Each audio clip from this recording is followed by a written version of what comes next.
Welcome back to Full Course Online. In this lesson, we'll learn how to filter data in Excel using AutoFilter.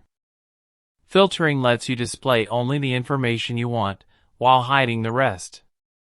Imagine you have a table with employee, department, salary, and joining date.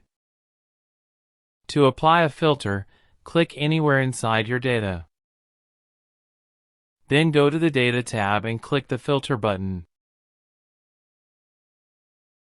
Or, you can also click the Filter option on the Home tab.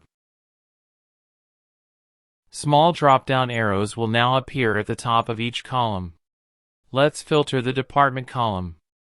Click the arrow, uncheck Select All, and then choose Only Finance. After pressing OK, Excel shows only the rows where the department is Finance, hiding everything else. Filters also include advanced options. In number columns, you can filter values greater than a certain amount. For example, click the arrow on top of the salary column. Now hover your mouse over the number filters option. You will see many filter options, such as equal, not equal, greater than, less than, and so on. Let's say we want to display only those employees whose salary is above $50,000. Click on Greater Than, enter the value 50,000, and then click OK.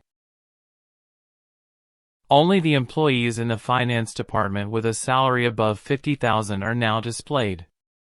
In text columns, you can filter for items that begin with or contain a specific word. For example, suppose we want to display only employees whose names start with the letter F.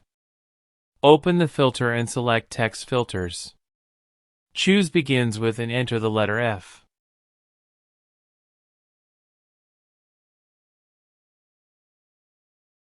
Now only Frank is displayed, because his name starts with the letter F.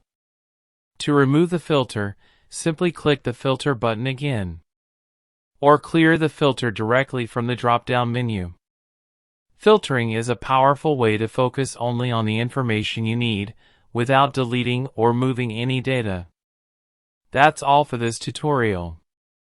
I hope you found it helpful. If you did, don't forget to like the video, share it with others, and subscribe to Full Course Online for more step-by-step Excel lessons. Thanks for watching, and I'll see you in the next video.